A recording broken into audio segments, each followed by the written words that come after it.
Vaishnavebhyo Namo Namaha Shri Krishna Chaitanya Prabhu Nityananda Shri Advaita Gadadhara Shivasadi Gaur Bhaktavinda Hare Krishna Krishna Krishna Hare Hare Hare Rama Rama Rama Hare Hare Hare Krishna Krishna Krishna Hare Hare Hare Rama Rama Rama Hare Hare. Today we are doing part 2 of the qualities of Prahlada Maharaja, the saintly son of Hiranyakashipu. So this is a further look at the qualities of Prahlada. I will kind of do a little bit of recap from what we did last time. We talked about how Prahlada was a very amazing devotee, that even at a very young age, at age 5, he was already self-realized, and he was fearless. He had qualities that most people do not develop even when they become older in their lives. Even before they die, they never develop these qualities. So, because he was a great devotee of the Lord, he was very pleasing, and the Supreme Lord was able to do wonderful things through Prahlada. Good qualities are something that we all have to try to develop. Without good qualities, the world becomes very much of a nasty place. Everybody just trying to somehow or other get their material sense gratification satisfied, which is essentially what you have if people are not interested in developing qualities. Sense gratification is the unfortunate main thing that people in the material world are doing. They are not at all interested in spiritual life. They don't care about developing good qualities. They just want to enjoy their senses. So as a result, the one thing that they are interested in is how their senses can be satisfied. And when a person is very focused on satisfying their senses, they generally are not so concerned about how what feels good to them feels to other people. It may be actually quite unpleasant to other people, but because sense gratification is the primary objective of most materially minded people, then because sense gratification is the main thing, they don't worry much about how it affects others. And this means that you are essentially exhibiting bad qualities.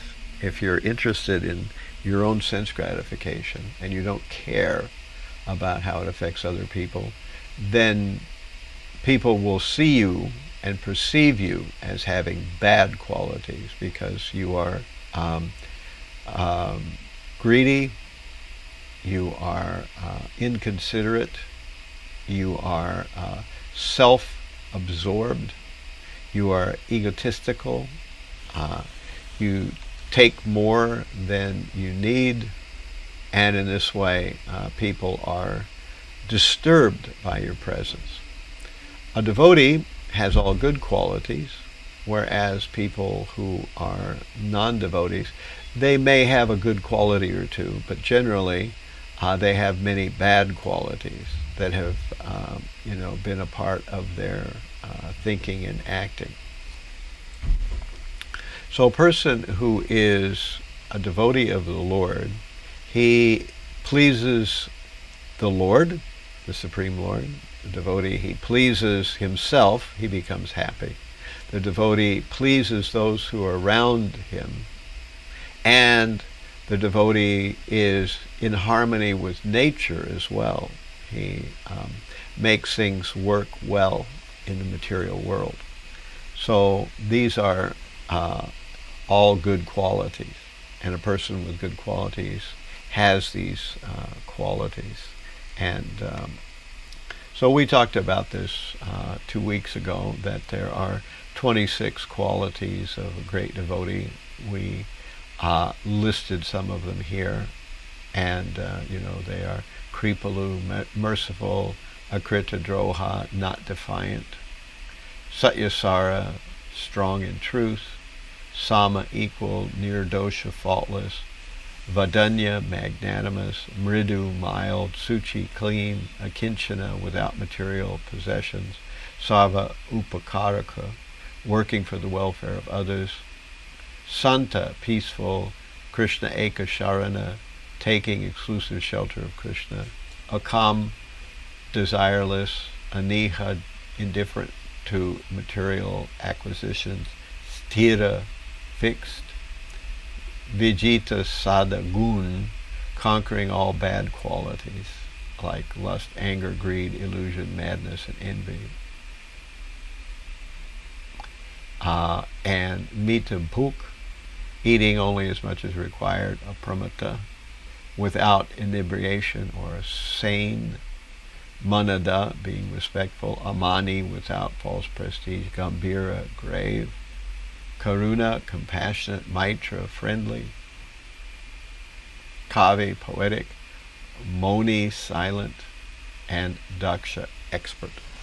So these are the qualities of a person who is a devotee. And we talked about 2 weeks ago that a person may not have all those qualities in the beginning, but if they have Krishnaika Sharana or Eka Krishna Sharana, taking full shelter of Krishna, all these other qualities will develop eventually. So not to worry, devotees may not have all good qualities yet, but if they continue with devotional service, all those good qualities will be installed in due time. So we should always take that into consideration, that we might have issues with devotees, but those issues are there because the devotees haven't all developed all the 26 qualities yet. And for that matter, we may not have developed all 26 qualities yet either. So just as we have to tolerate others who haven't developed all 26 qualities, we ourselves are being tolerated by others. So we talked about this, that this one Swarup Lakshana, or indigenous quality, is Eka Krishna Sharana, or taking full shelter of Krishna, not something else. That one quality will eventually bring all the other good qualities. Whereas the other good qualities may be there or may not, but if you don't have Eka Krishna Sharana, the other qualities will maybe eventually leave. So Prahlad, in his teachings to his class friends, the sons of demons, he made this statement: Komaram acharet pragyo dharman bhagavatam iha durlabham manusham janma tadapi adruvam artadham. One who is sufficiently intelligent should use the human form of body from the very beginning of life, in other words, from the tender age of childhood, to practice the activities of devotional service, giving up all other engagements. The human body is most rarely achieved, and although temporary, like other bodies, it is meaningful because in human life one can perform devotional service. Even a slight amount of sincere devotional service can give one complete perfection.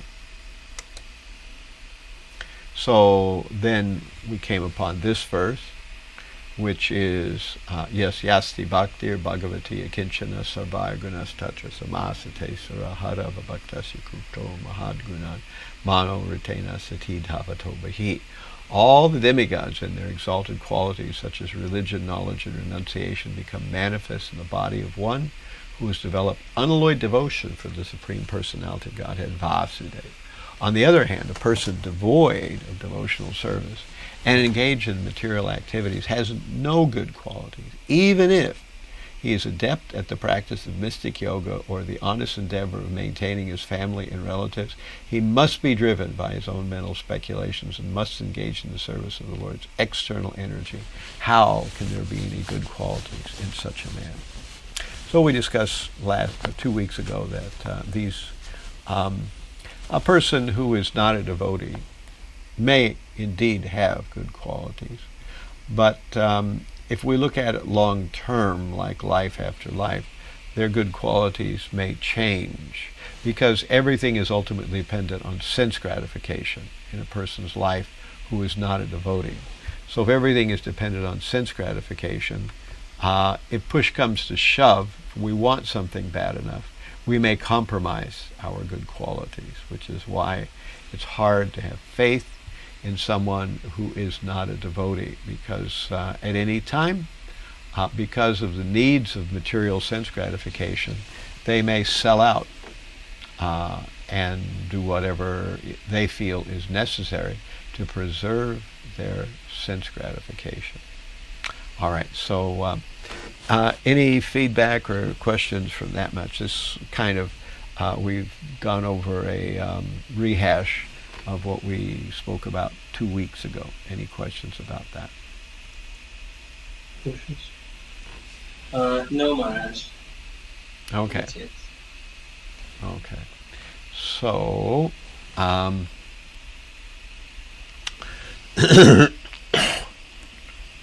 these were some of Prahlad's good qualities, as we discovered. Kripalu, he was merciful. In particular, he was merciful to his class friends, because they were all sons of demons, and they were being taught by Sanda and Amarka, and Sanda and Amarka were teaching them how to enjoy material life, which of course is worthless. Most people can have some idea of how to enjoy material life. Of course, I guess the idea is how to become successful at enjoying material life, which is one of those things you really can't be successful at. You could be successful to a small extent, everybody is. But the way material life is set up, we are not successful in the long run, because inevitably, as we get older, material life becomes more and more difficult. So Prahlad was merciful. He realized that his class friends were not in a position to actually know what was good for them. They would take the teachings of Sanda and Marka very seriously, and they would be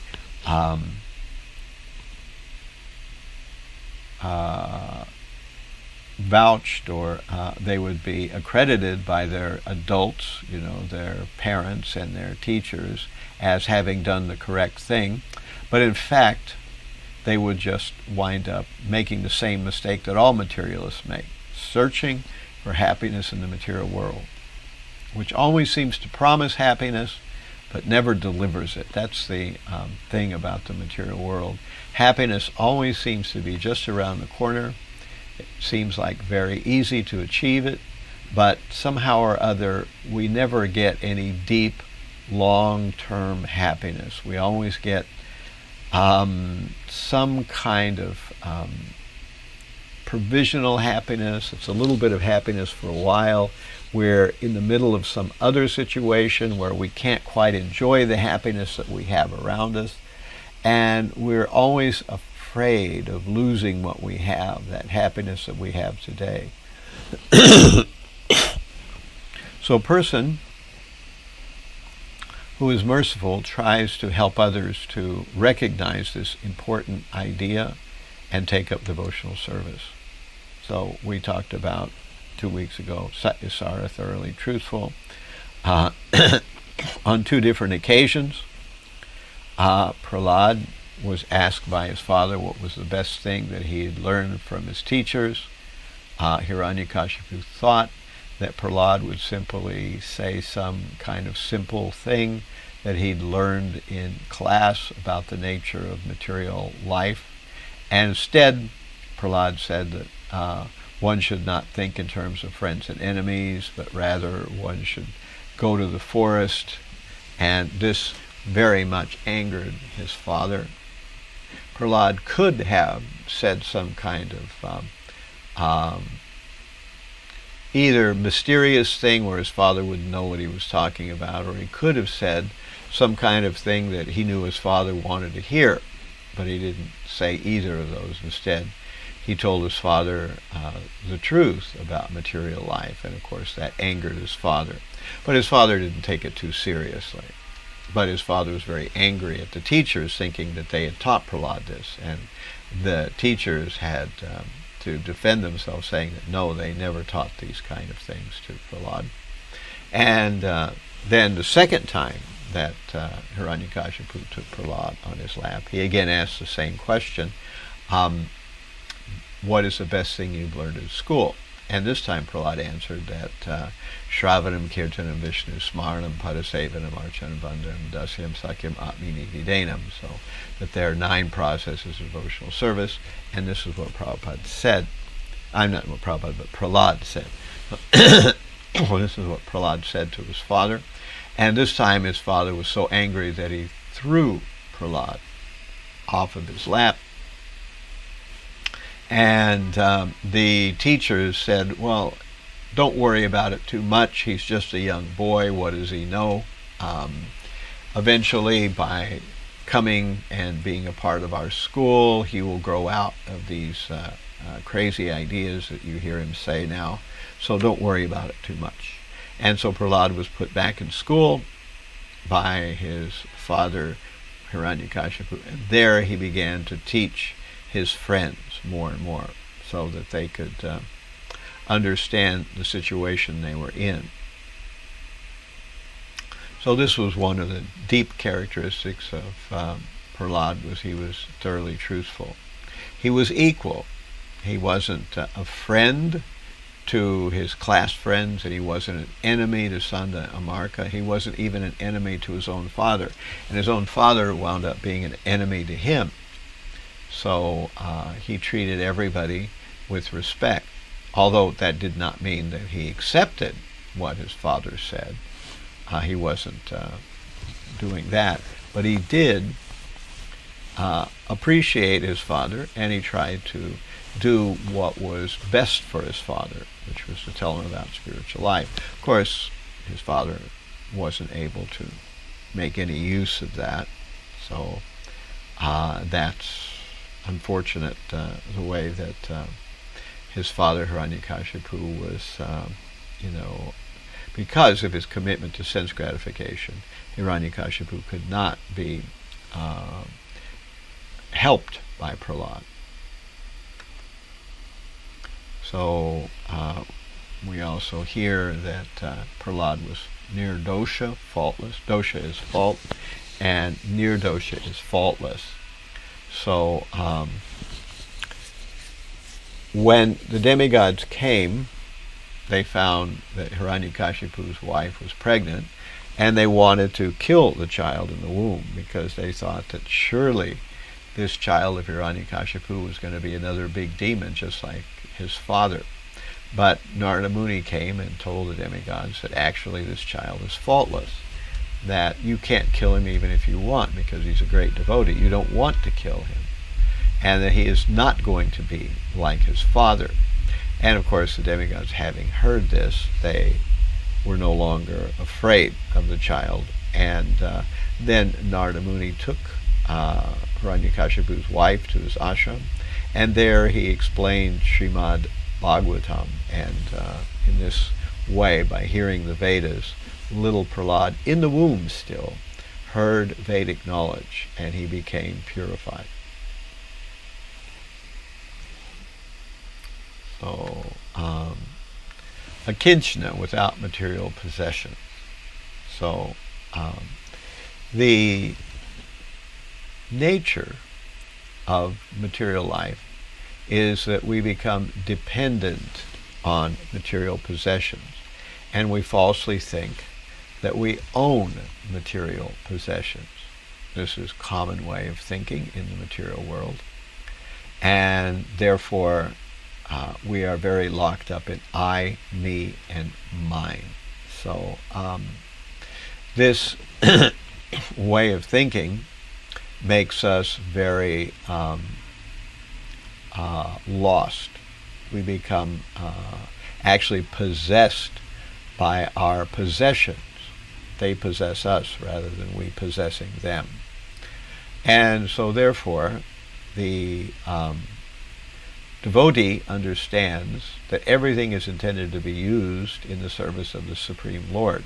And if we use everything in the service of the Supreme Lord, then we are properly situated, and we are not falsely or wrongly utilizing things.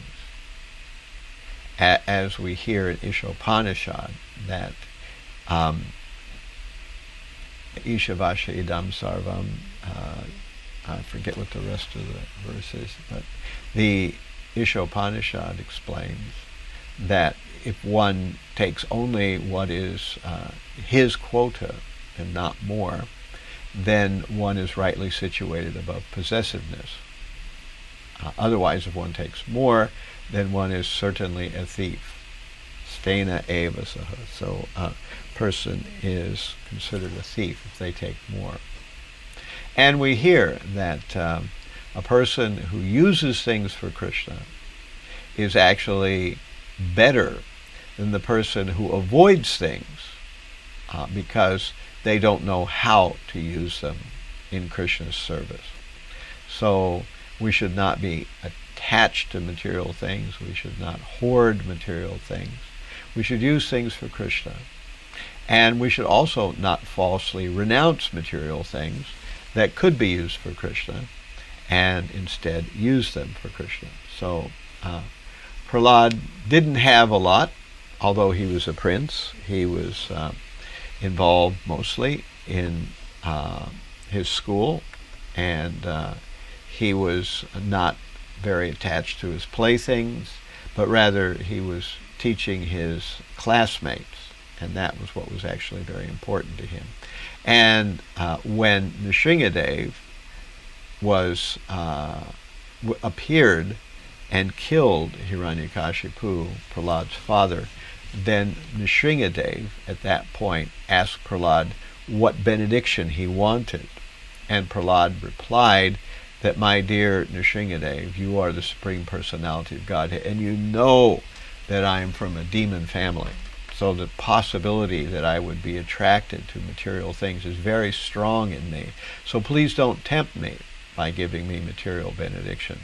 Rather, I only want the benediction to remember you, and if you want to give me some boon, then please deliver my father, who was unfortunately very misguided. So that's the benediction you can give me. So this is how Prahlad was a kinchana without material possessions. Okay, so any questions about that part? Oh, any questions? No, Maharaj. Okay. Prabhu, I have a question. Okay. Prabhu, you mentioned that we have to be careful about engaging whatever we have in Krishna's service. Mm-hmm. So that just brought me to a question that sometimes we are confused. Like, I'm talking about myself. Mm-hmm. Being a very beginner, I'm always confused whether whatever I'm doing or whatever I'm engaging in a process or in an activity or anything that I utilize my time, I engage with anybody, is that something that leads to Krishna's service, or I'm just trying to satisfy my own senses or my own ego? I'm always in confusion most of the time. Mm-hmm. And sometimes I think I'm not able to make a decision whether I'm serving my ego, my senses, or I'm serving Krishna. It's a very fine line, I think, for me as a beginner to understand whether I'm serving Krishna, because most of the time on a wrapper of serving Krishna, inside I'm serving my own ego or my senses. So what is your advice, or what is your guidance on how do we determine whether whatever we are doing in our life on day-to-day basis, we are serving Krishna or serving our own senses. I'm sorry if that doesn't make sense. No, it makes perfect sense.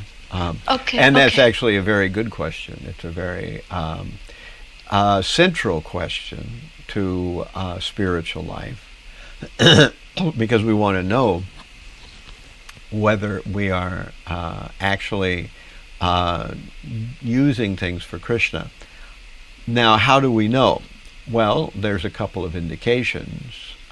One of the things that we can always do is we can ask more advanced devotees what they think about how we're doing things or how we're utilizing things. We can see if they think that we're doing things in a correct way or utilizing things to the proper extent, and we're not either getting carried away with too much of something, or we're, on the other hand, renouncing things that might be useful for Krishna's service. Now, that's not the only thing. The other thing that we can use as a measuring stick is we can think about what is our attitude. So, in Bhagavad Gita, in the early part of the Bhagavad Gita, basically in chapter 3 and also in chapter 5, Krishna is explaining to Arjuna about nishkama karma. So kama karma, nishkama karma. So nishkama karma is this idea that we are doing things, but we are renouncing the result. So we can always see, are we renouncing the result of our actions, or are we actually very much ready to enjoy or suffer the results of our actions? So a person who is very focused on the result of their particular endeavor, such a person will become very happy if the result is favorable. In other words, sense gratification results from the enterprise. Or that person will be morose if the enterprise fails or does not produce the result that was hoped for.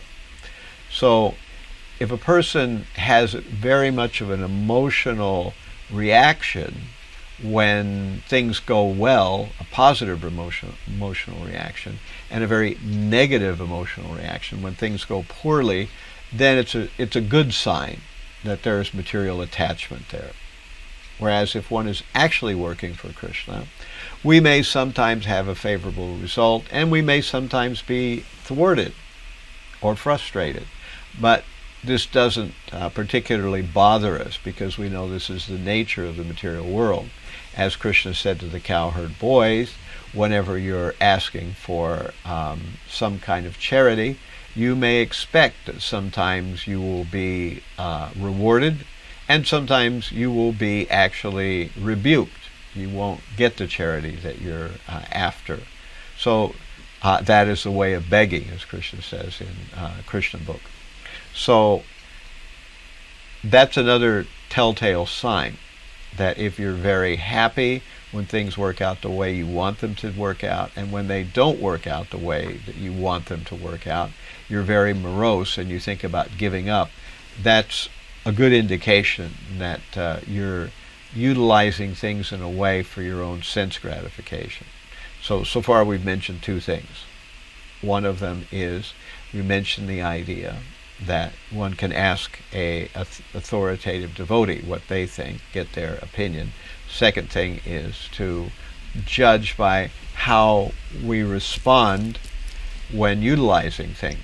Are we very much attached to the way things turn out? If so, then that shows that our mind may become maybe karmatmaka. It's colored with material desire. Now, there's another thing that we can use as a barometer to recognize whether or not we're utilizing things for Krishna. And that other thing is we find that in Srimad Bhagavatam we have kamasya nendriya pratir labho jiveta yavata jivasya tattva jigyasya anarto yas cheha karma bihi. So in that verse, it's in the first canto of Srimad Bhagavatam. Let me see if I can pull it up. It's a very good verse, but I'll say the verse and then I'll pull it up. It's the verse is saying that life's desires should never be aimed at sense gratification. Rather, one should require only a healthy life or self-preservation. Since a human being is intended for self-realization, nothing else should be the goal of one's work. So what's that saying is that we are not trying to become some big tapasvis. We are not trying to,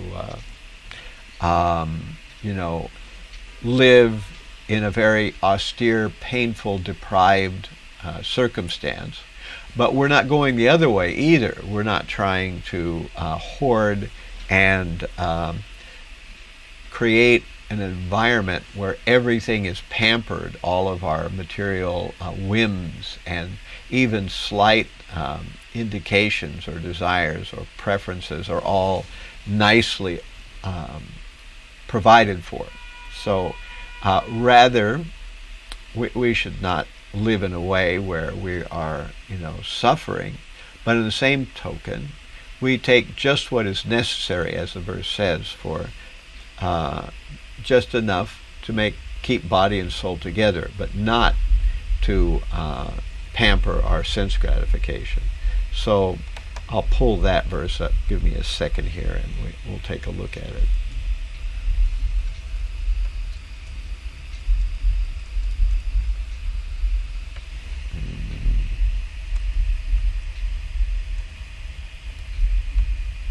There it is. So that verse is right here.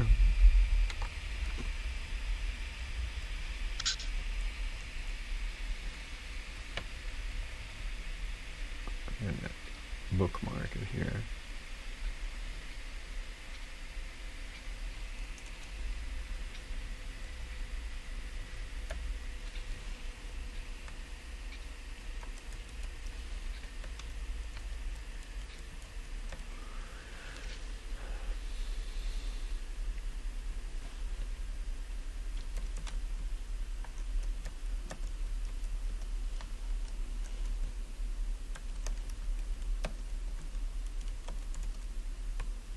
Okay, so here's the verse.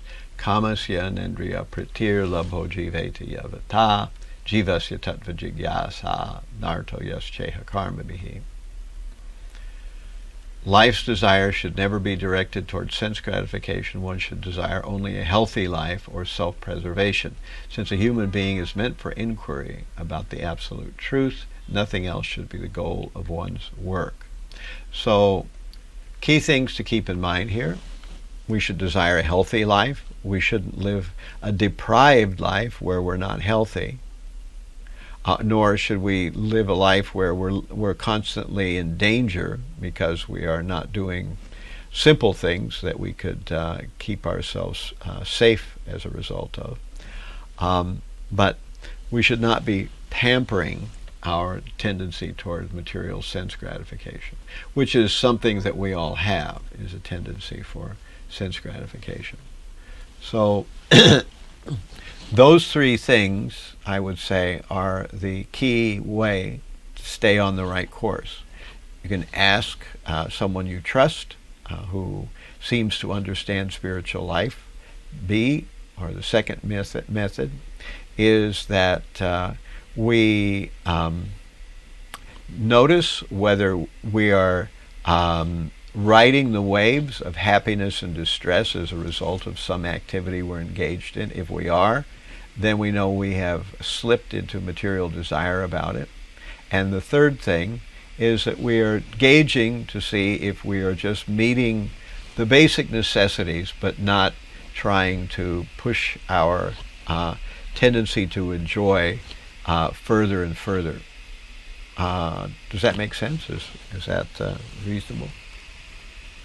It does actually make sense, and just wanted to double check what I understood is right. So first point you mentioned to ask for guidance from a senior devotee who is us, who can give us guidance whether which direction we are going is right or what can we improve.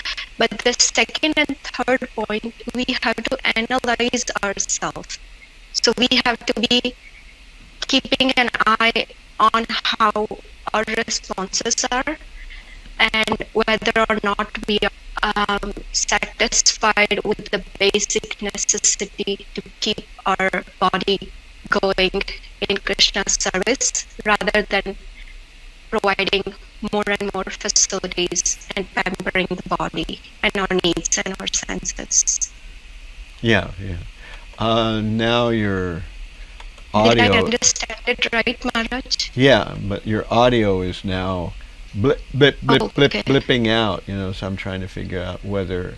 If somebody else can say something so we can see whether it's just your feed or whether it's the feed from the entire Zoom.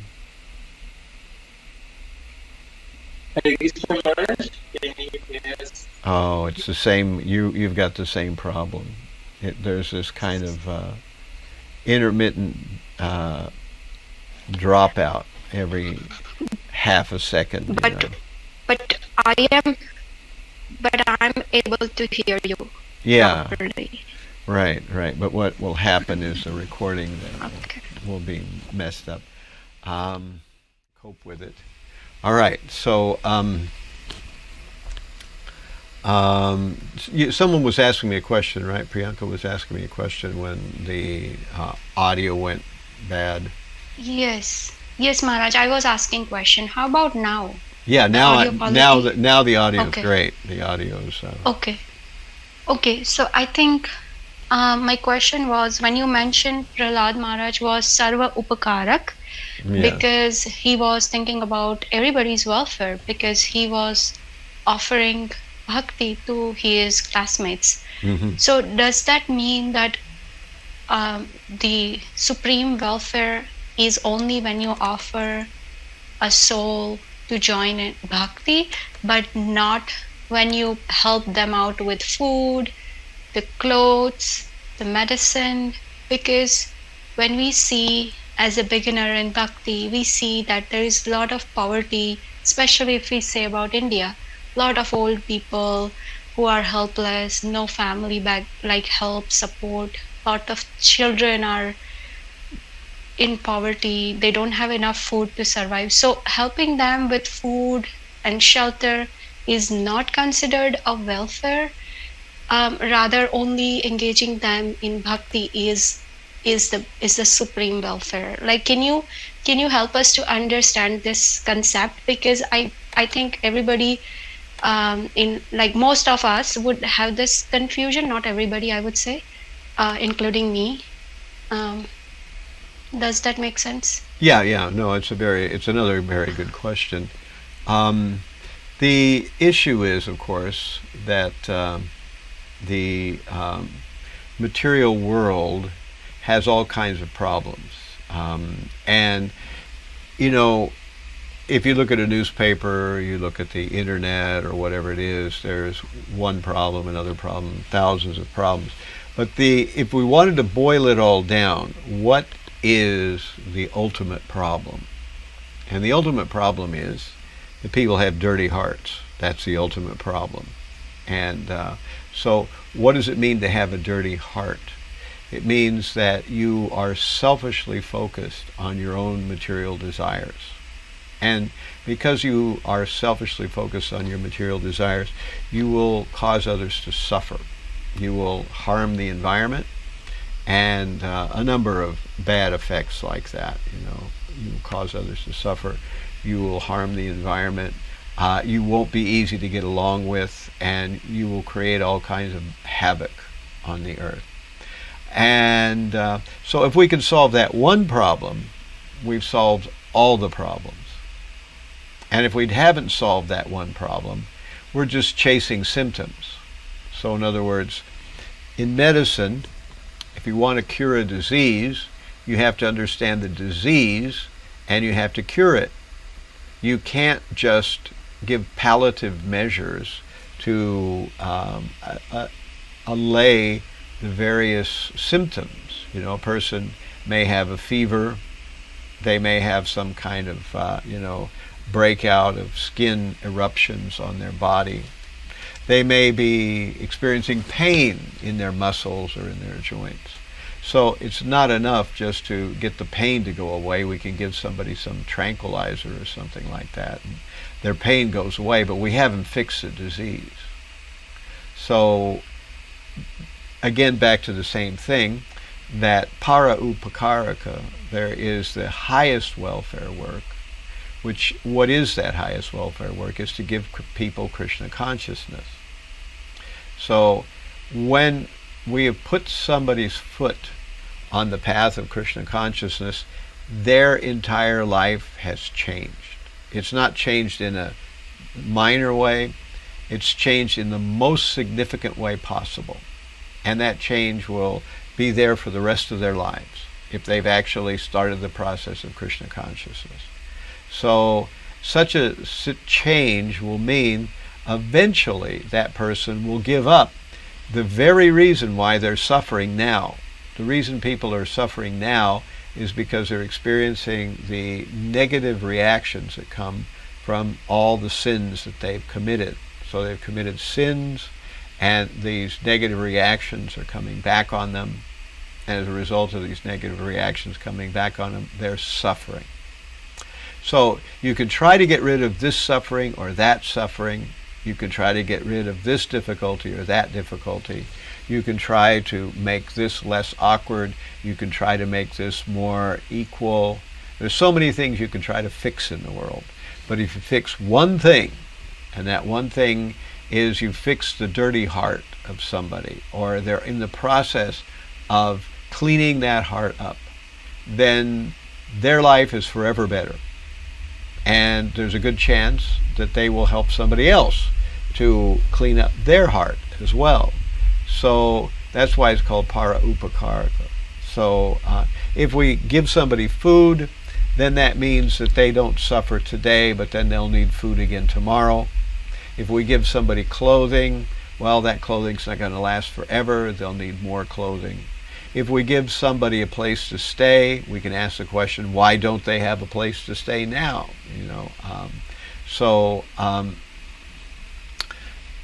There are so many kinds of welfare work in the world, and in general, most religions concern themselves primarily with welfare work of the kind where we help people find food, we help people have a place to stay, we give people medical attention, we might give them psychological attention if they need that too.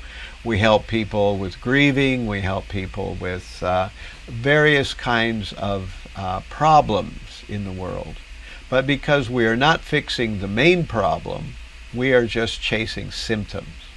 That does not mean that mundane welfare work is of no value. It certainly is a good thing. A person doing mundane welfare work is at least getting good karma.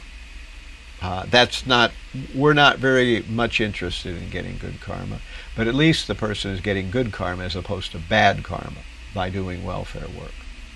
But in the end, you can feed people for the rest of your life. There will always be people starving. You can give medical attention to people for the rest of your life. There will always be people who need medical attention. You can give people housing, or you can help them with their emotional problems, and you can do that for the rest of your life. And there will always be people who need that help. And an individual person, you can help them today, and tomorrow they're going to need help again. You can help them tomorrow, and the next day they'll need help again. So that's why all these kinds of basic mundane welfare work are, although they're good, they do not help the long run problem. They do not help the real problem. They only help the symptoms, like a doctor who only treats the symptoms. We're not so much interested in treating the symptoms. We want to treat the disease. And that disease is having dirty hearts. And that is cured by the process of devotional service. So that's why somebody giving somebody else devotional service is the highest welfare work. Now, it's true some people don't want devotional service. That's another thing. People have their free will. So if a person doesn't want devotional service, that's also all right.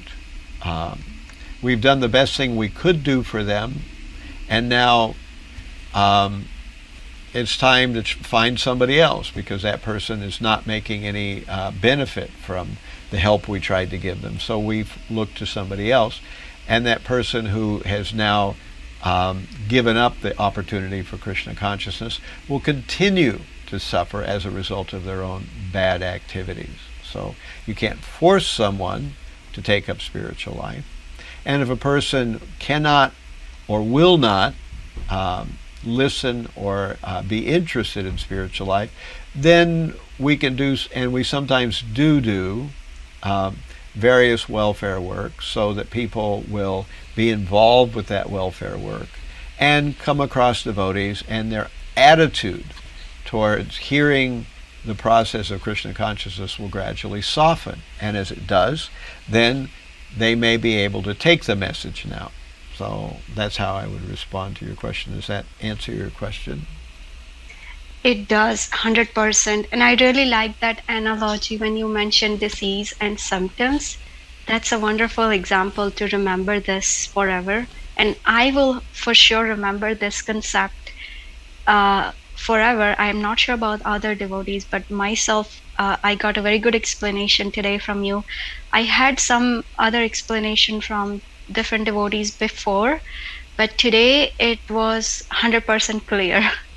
So I want to thank you, Maharaj. Happy that it worked for you. I try to come up with these analogies and descriptions, and sometimes it works and sometimes it doesn't. But I'm happy that this time it worked. It does work.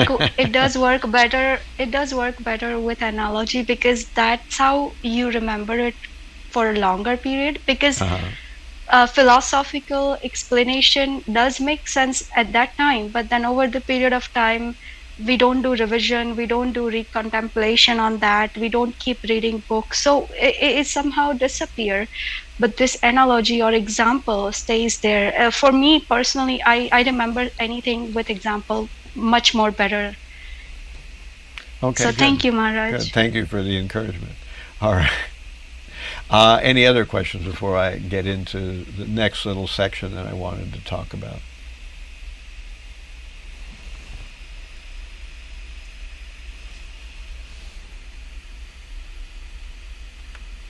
Okay, evidently not. So, what I wanted to bridge to at this point in this discussion is the concept, well, Prahlada had good qualities, but that doesn't do us a lot of good unless we also gradually develop good qualities. So how do we develop good qualities? How do we develop all the good qualities of the demigods? Well, let's start with thinking about how do we add good qualities. So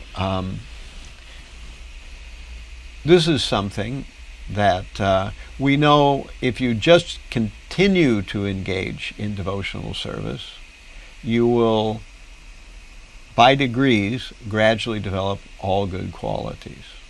But it may take a long time. So an important thing to recognize is that if you make an effort to become a better person, a better devotee, it will happen much more quickly. And if you don't make an effort to become a better devotee, things may take a long time, or you may wind up just becoming very lukewarm about the whole process of devotional service. Happens all the time. So a person may be living in a temple. A person may have parents who are devotionally inclined. A person may have, at one point in their life, experienced enough difficulty that they turned to devotional service, and now things have kind of evened out a little bit. But in any case, we need to continue with devotional service. And there is the important factor that we are a whole person. We are not just what we do. We are not just the friends we make. We are not just the ideas that we think. We are not just the tendencies from our past life. We are not just the various habits that we've developed. We are a sum total of all these things. So no one can make you Krishna conscious. It's a thing that one day you will, or possibly you won't, decide that this is important, and now I want to actually focus in on becoming a devotee. I've heard all this stuff about being a devotee, and now I want to see what happens when I really apply the process of becoming a devotee. So otherwise, you can be living in a temple and kind of wake up, go to Mangal Artik, and engage in doing Sankirtan or doing various maintenance activities around the temple, or whatever you happen to be scheduled to do by various authorities. But inside, things will kind of remain the way they are. We tend to be creatures of habit, and we tend to just live today the same way that we lived yesterday. And we tend to live tomorrow the same way that we live today. We tend just to follow the patterns that we have already developed. And this means that things can very, very slowly develop for us in Krishna consciousness. But at some point, we have to take stock, as I put it, here. And we have to make plans and begin to make some changes, even if we're making small changes in our lives.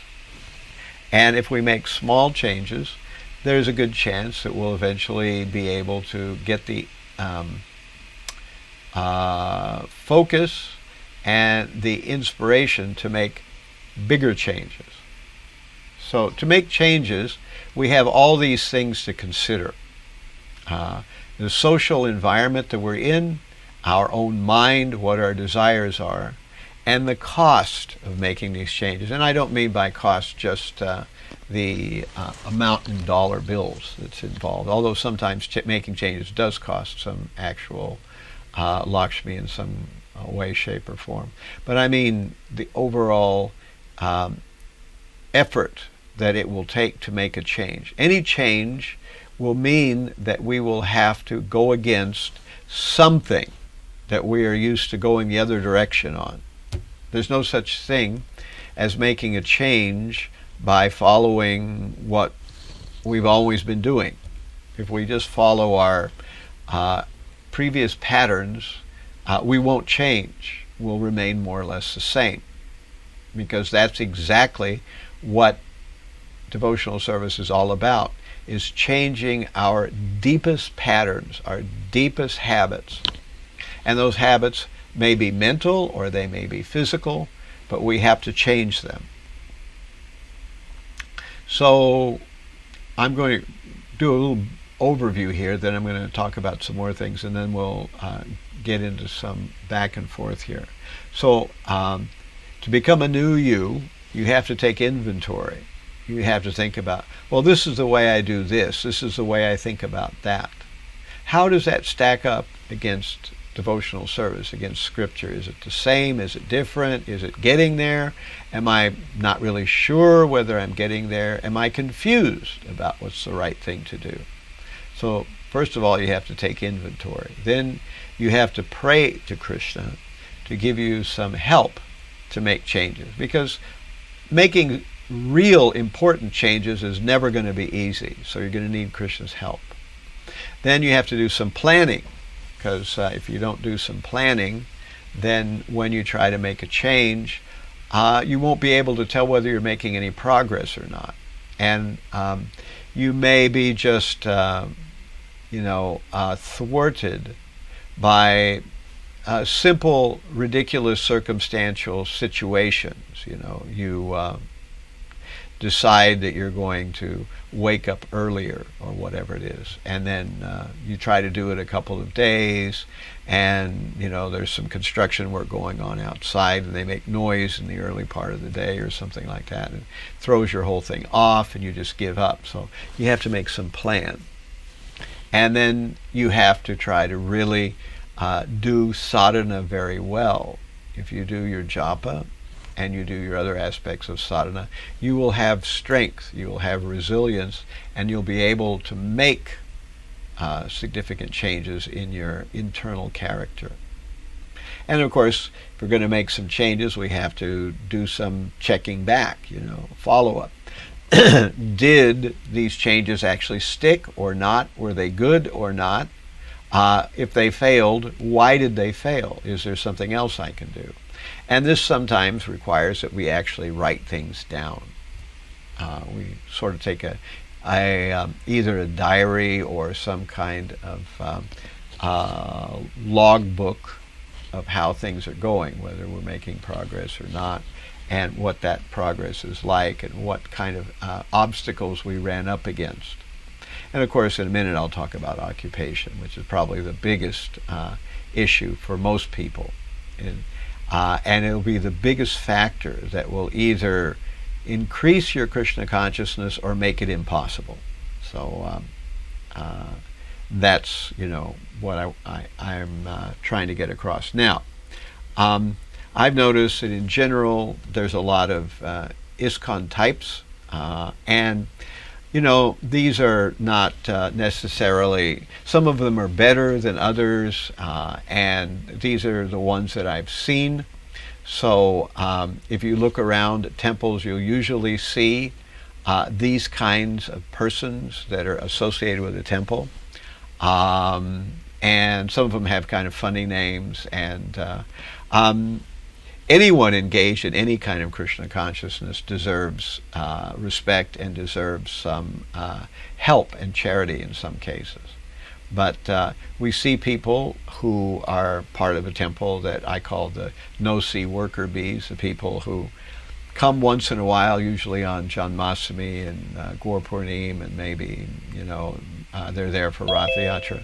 And so I call these the no-see worker bees. The reason you don't see them is they're always working.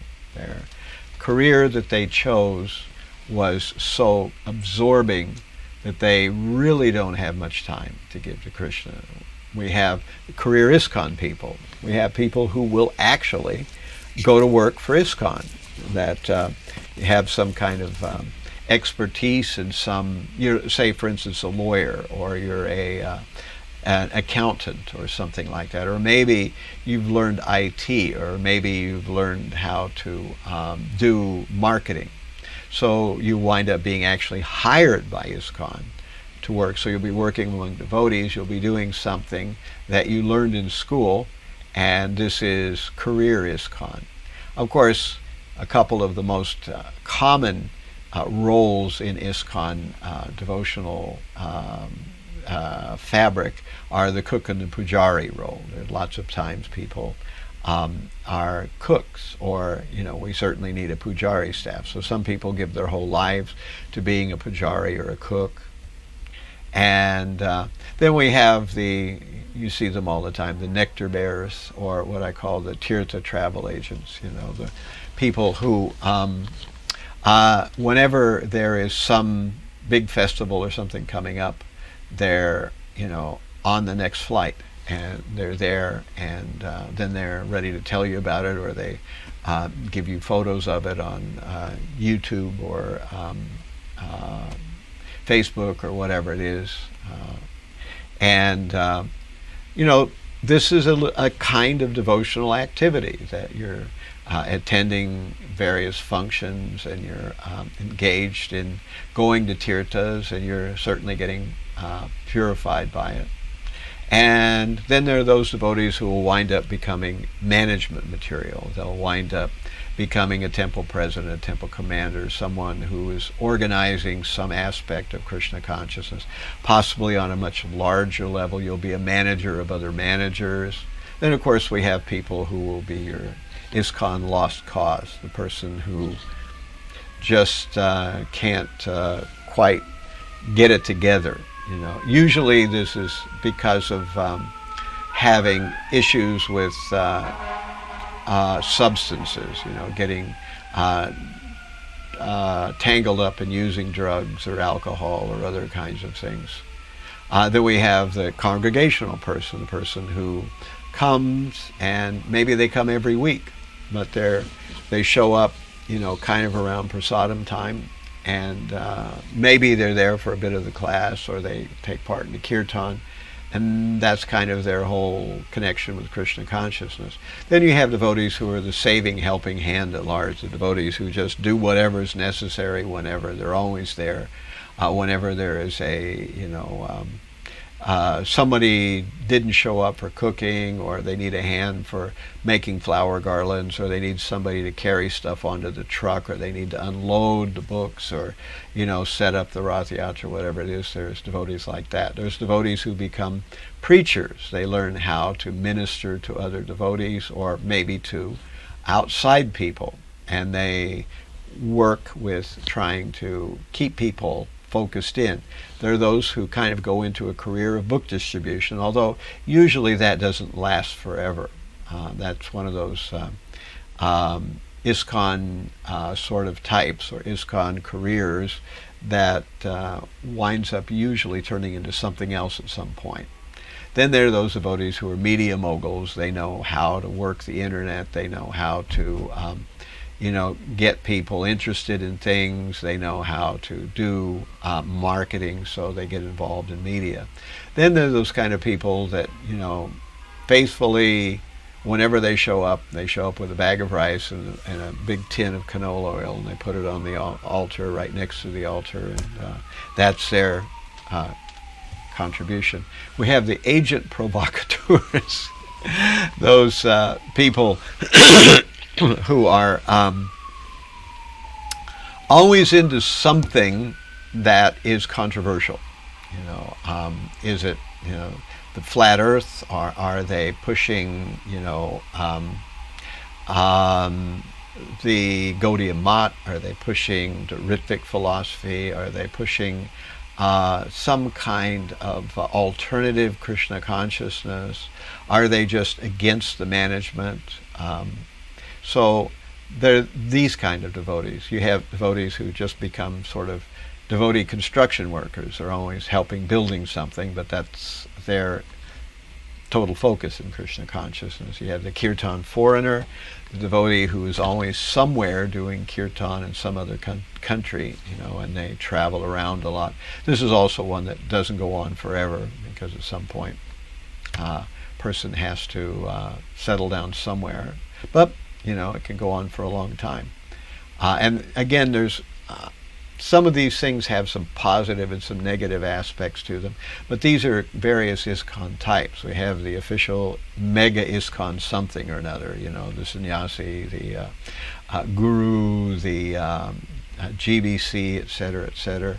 We have those devotees who are social workers, who try to help other devotees with their problems in various ways.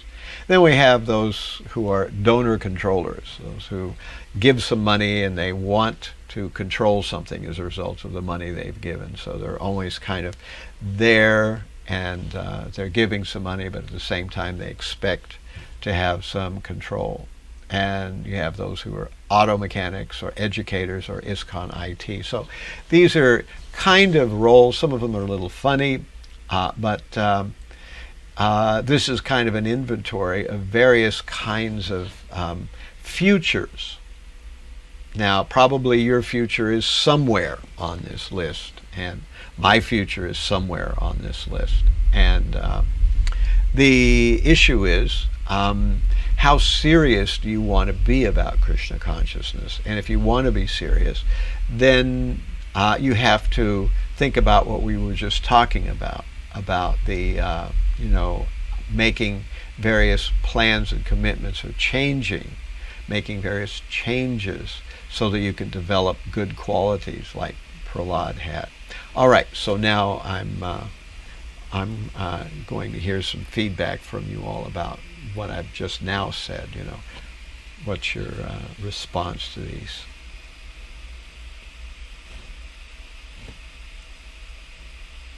It was really good, Maharaj.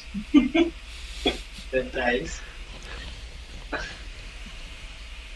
It was very practical solution that how we can start, because as we are working and doing all other stuff by ourselves, so just little things that you made a note here, it just really makes you like sense that it's very easy for us to start. It's just there, we are not able to see it. So you gave us all the solutions.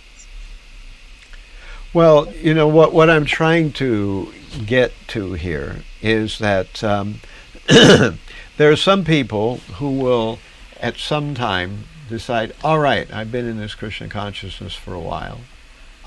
Now let me really do something. Let me really commit myself to it, And others who will, Krishna consciousness will be kind of a hobby.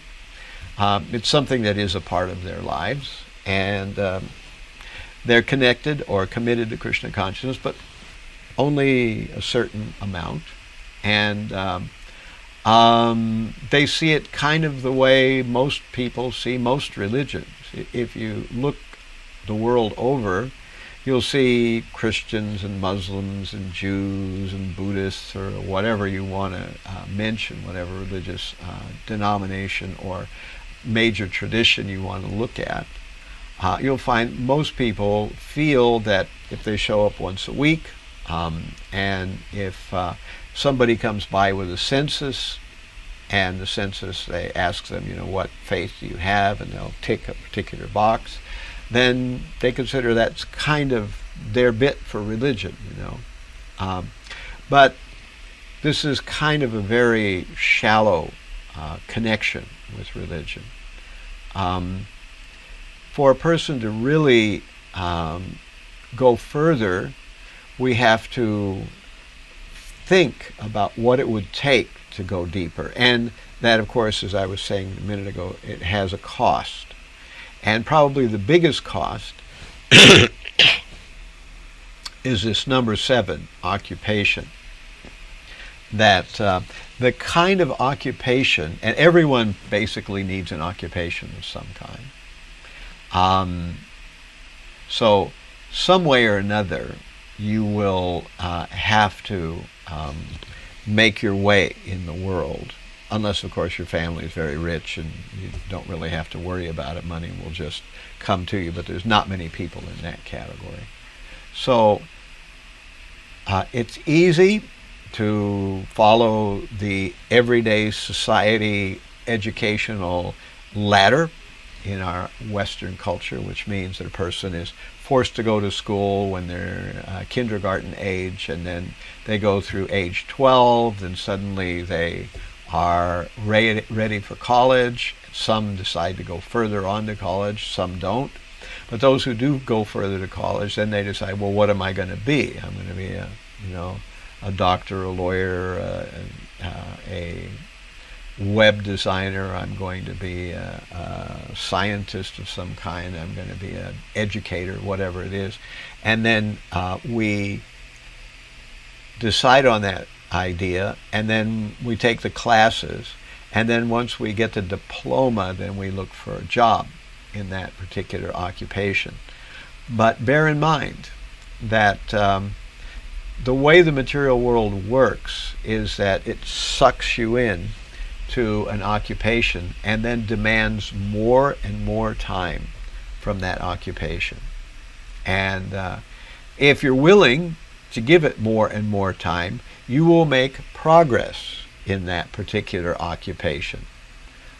You will go up the occupational hierarchy. You'll be considered a better doctor, a better lawyer. You'll be considered a better accountant. You'll be considered a better IT person.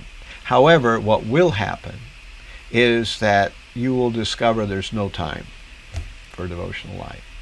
On top of the fact, most of you will marry, and then you'll have all the responsibility of, little babies and, brown surprises in the middle of the night and all those kind of good things. And you will have to deal with that aspect and all the money that it takes to do that. And the tendency is always to think that we won't have enough money. So, and of course, we have the economy. Will we get a job? If we got a job, then we consider ourselves lucky. Maybe tomorrow we won't have a job. And if we lose our job, then everything completely crashes into the ocean. So this concept of what kind of occupation I go into is very crucial, because you can get an occupation that will completely grind you into the wall. You won't have any time or energy for devotional life, and you will collapse at the end of the day, watch some TV and go to sleep and wake up and do it all over again, and if you have that kind of occupation, you have put yourself in a situation where Krishna consciousness will be almost impossible. But just keep in mind that it's not the end of the road. You can change your occupation, not necessarily meaning go back to school or choose another major or anything like that, but whatever field of human enterprise you go into for an occupation, there are shades, especially in our modern culture. There are shades where you can do almost the same thing, but you don't have to sell your soul to the devil to do it. There's some occupations that essentially you won't get any slack at all. You'll be bought and owned by the system from the moment you wake up to the moment you go to sleep. And if you choose one of those, then Krishna consciousness will be kind of, if it's there at all, it'll be a hobby, way, way, way in the background. But if you take your own life in your hands and you discover that, well, maybe I can live with a little less money, maybe somehow we can make ends meet on a little bit less than enormous amount of money that we believe that it'll take to make a family work. If we do that, then we don't have to sell our souls to the devil, sell our souls to the man, as they say, and we will be able to have some time in our lives for Krishna consciousness. We'll have some freedom to take a Bhakti Shastri course, or to donate our time to helping with a Rath Yatra, or to do book distribution every once in a while, or join other devotees at a book table, or whatever it is. This is why it's very important to consider the particular flavor of your occupation that'll give you some freedom. So that freedom gives you the time for better sadhana. That freedom gives you the time for learning Krishna consciousness. That freedom gives you the time to do Krishna consciousness. But the only person that can do that for you is you. So that's an important thing. All right, so now again, feedback. Any questions? Bring up over to you. Question.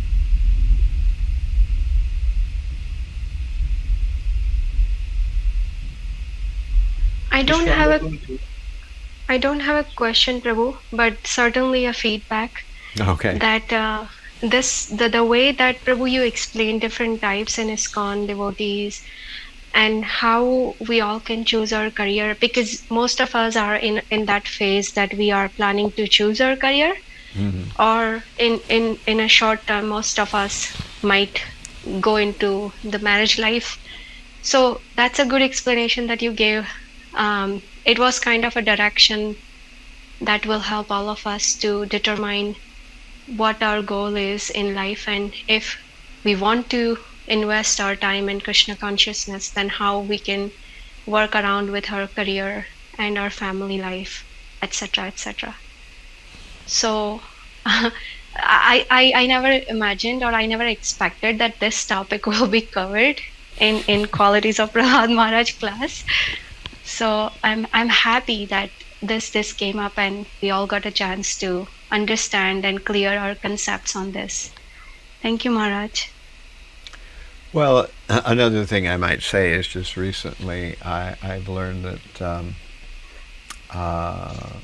Mother Urmila has got some seminar on vocations, and occupation, and I think maybe she's in the process of writing a book or something. So that's also another thing. I really think that if a person can just get themselves oriented with an occupation that doesn't eat their entire life, then Krishna consciousness is not going to be so difficult. But if a person just falls into an occupation, like didn't go to school, so you wind up pumping gas, and then you wind up, you have to work all kinds of hours just so that you can get enough money to put food on the table, et cetera, then, it'll be much more difficult to do anything that resembles Krishna consciousness. So I think that we have to think in creative terms for occupation, that whenever you consider doing a particular occupation, you have to consider what kind of demands that occupation will make on you, and understand that it will make demands. There's no two ways about it. Even if you get an occupation that you can live with, it's still going to make demands on you. But the question is, how many demands, and to what extent will you have a life besides? That's the question. That's right. There is a question from Vishwamitra Prabhu. Like if you can explain more about the Ugra Karma. Ugra karma, okay. So, well, generally, Ugra karma is sort of unbeneficial work,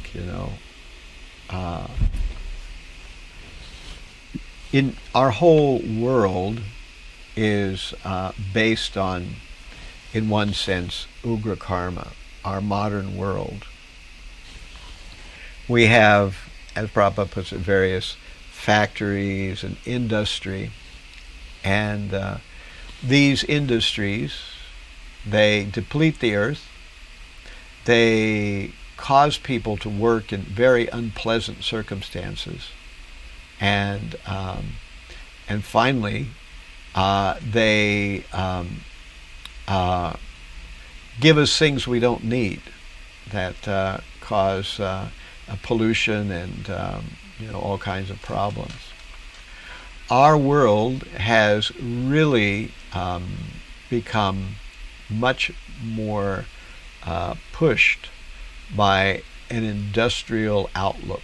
So everyone is kind of funneled into being some little cog, some little piece in some industry somewhere. And it's very difficult work. So sometimes we call it Maya Sukhaya, sometimes we call it Ugra Karma. It's the idea of, that we run across in the 16th chapter in Bhagavad Gita, where we have divine and demoniac natures, where we hear that demoniac are, doing unbeneficial, horrible works to destroy the world. So, of course, in one sense, the unbeneficial, horrible works are things like war and creating mass weapons of destruction, So that's one kind of unbeneficial, horrible work. But they also create, even when they aren't creating a war, they create lifestyles that are very bad for the planet, for people, and they're very bad for any kind of spiritual life. So Ugra karma means that we are buying in to that whole system. We're not forced to buy into that system. But on the other side of the coin, we can't, get a loincloth and go live naked on the top of a mountaintop. But at the same time, we don't have to become a pawn in a senseless, destructive system either. And that's why I was bringing this verse up, kamasya nendriya pratir labho jiveta yavata jivasya tattva jigyasya narto yascheha karmahi. Life's desire should never be pointed at sense gratification. Rather, one should have only a healthy life or self-preservation. And since the living entity is actually designed for liberation, nothing else should be the goal of one's work. So we learn, and this will change over time. How much is enough? How much is too much? How much is too little? When you first start Krishna consciousness, most likely you will make kind of mistakes on the too much side. But as life goes on, you will start to recognize that you can give up more and more things, and you will still be okay. You won't, start to shake and have palpitations. You will be able to live somehow or another. In the beginning, we always think we need more to make ends meet. And therefore, because we think we need more, we will work harder, we will work longer, we will get more engrossed than we should. But as the years cross by, we learn how to pull back on that. We learn we don't need quite that much. We learn that we can live without that. The house can be a little smaller. Maybe our car isn't the newest model. Maybe our iPhone isn't the latest one that just rolled off the production line. Maybe the place we live isn't the most whoop-de-doo part of town, So these things, even in the modern world, are called downsizing, where a person voluntarily accepts a not top class version of something, a not top dollar version of something, a circumstance or situation which is not the most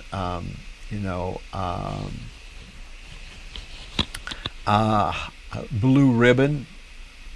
So by doing this, we pull away. And since, we don't have the alternative, most of us cannot just go to work on a farm and, that'll be it, Most of us have some other tendency and some other kind of occupation. And so therefore, we have to think about it. We understand that the more we buy into the system, the more we opt in to making the most dollars, the more we're going to be owned by the system, and the more we're going to be a part of, and we're going to be ground down by the Ugra Karma system. But if instead we try to moderate ourselves, we try to pull back from the far end of committing fully to material grindstone, then we will have some space, and as time goes on, we will be able to give ourselves more and more space. As a person starts out, they get a family, there's babies, there's a lot of financial commitment, there's a lot of necessities, and then after some time, the house is paid for. After sometimes those babies have grown up and finally they've gone to college or whatever it is, the financial burden on the parents is kind of lifted. And usually then, at least technically, theoretically, according to the Vedas, around 50 years old or somewhat thereabouts, somewhere between 50 and 60, we start to see that the commitments and the requirements of everyday material life start to diminish. We don't have to do the things we used to when we were younger. And as that happens, we can, live on less money. We can maybe downsize from the house we needed when we had so many kids running around to a smaller house. We come to the point where, we can give more time to the temple. We can go visit, various holy places. We can spend time reading Krishna's various Vedic literatures. We can engage in a lot of extra service, even preaching. And so in this way, we don't get eaten by the system. The system doesn't care about you, and the system doesn't care about anyone, even the guy at the top.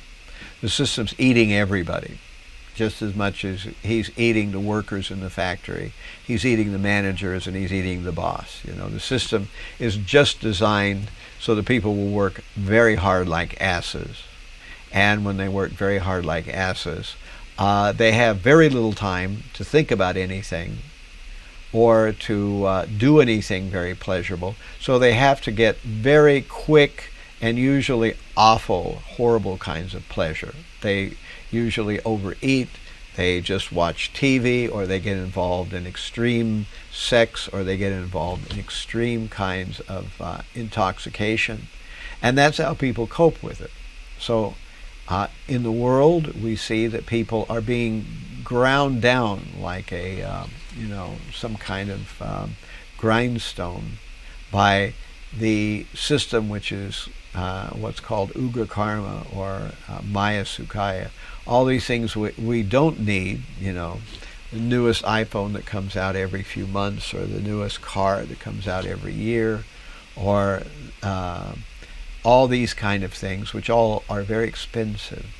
And to get them, one has to work even more like an ass.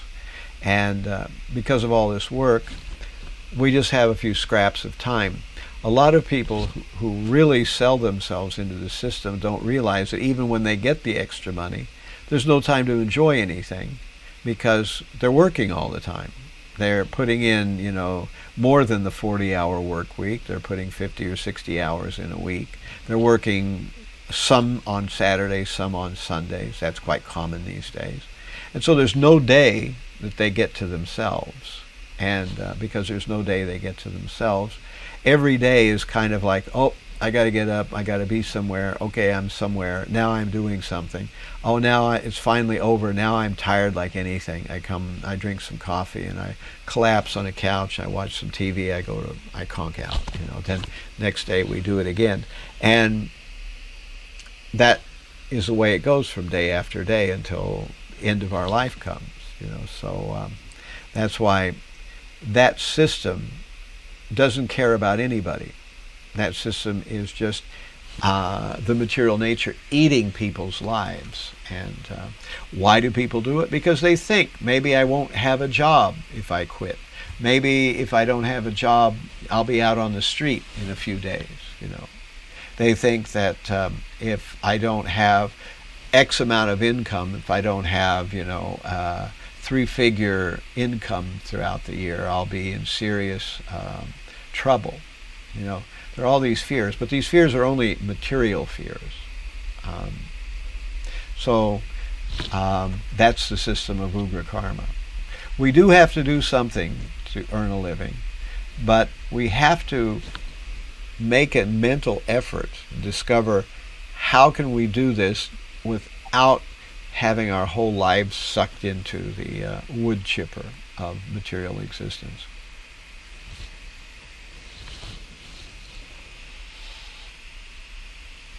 And again, like I was saying before, you can ask other devotees what they think about it.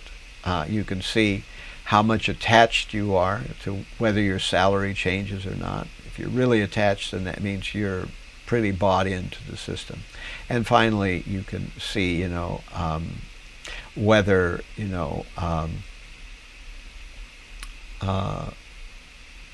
what are your motivations? You know, how are you?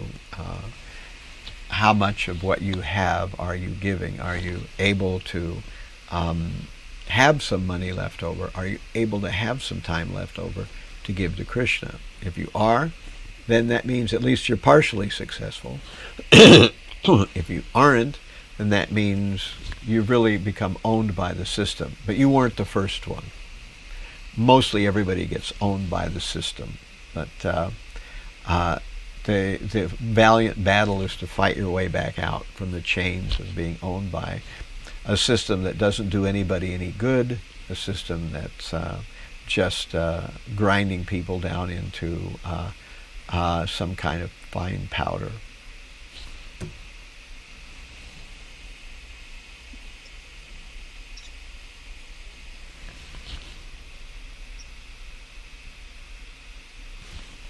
Thank you so much, Maharaj. It was like really, really wonderful. Like how we are all getting distracted by this work and everything. Well, I've given you some things to think about. And it's up to you to think about them and decide to try to do something. If you do, you'll find your life is, much better. If you don't, I think every one of us goes through periods of our lives where suddenly we need to go to a deeper level. It's not uncommon. I've had it happen several times in my life where I really thought that I was kind of had my feet on firm ground. I was doing the most or the best that I could. And then I realized that there was another level. There was a deeper level. And eventually I had to make that transition. And I think that happens with all of us. No matter how much you try to engage in Krishna consciousness, there's always a deeper level you can go to. And if you're progressive about it, then Krishna usually helps you. But if you kind of forget about it, then Krishna either gradually lets you just become more or less a fruitive worker, or else Krishna brings some catastrophe into your life to force you to come to reckoning with how your life is gradually floating away year by year.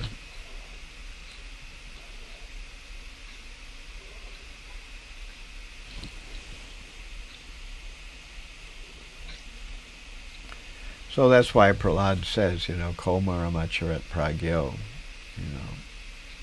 that even from the age of childhood, one should start thinking about these things.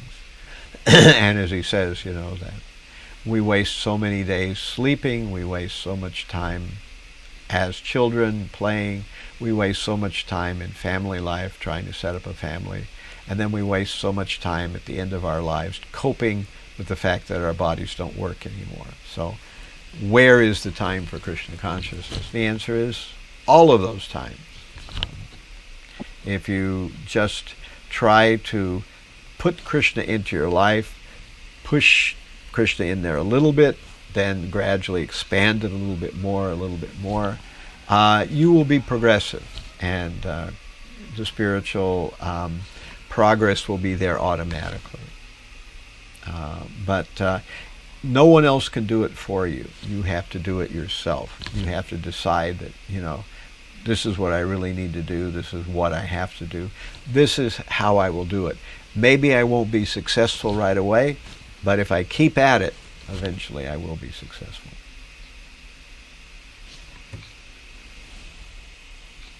Maharaj, I know we are running out of time, but there is a question. I'm not sure if we can discuss it in our next class. But how, as our practitioner devotees, how we can avoid ugra karma, although we indirectly are part of this system? So, if possible, we can get something from you in the next class, maybe. Oh, okay. Well, Ugra karma is a big subject, and there's a lot of aspects to it, so we can discuss it. I guess we're talking about Dhruva next 2 weeks from now, Yes. is that correct? So That's today, right, Maharaj. 19... December 3rd. December 3rd, okay. So that's... Yeah. And we won't have a time change between now and then, so it'll be again... No, same time, 4 p.m. Central Time and 5 p.m. Eastern Time. Yeah. Okay. All right, so I appreciate your taking the time to hear, and spiritual life is actually surprisingly easy, but you just have to keep stepping in the right direction. When you stop moving forward, then you stop not only just in one place, but you start moving backwards, and then Krishna may be forced to give you some tough love. So it's always better to try to stumble forward, even though it's hard and it's a little awkward, than it is to just let things go and then wind up, having to get dragged forward by Krishna himself.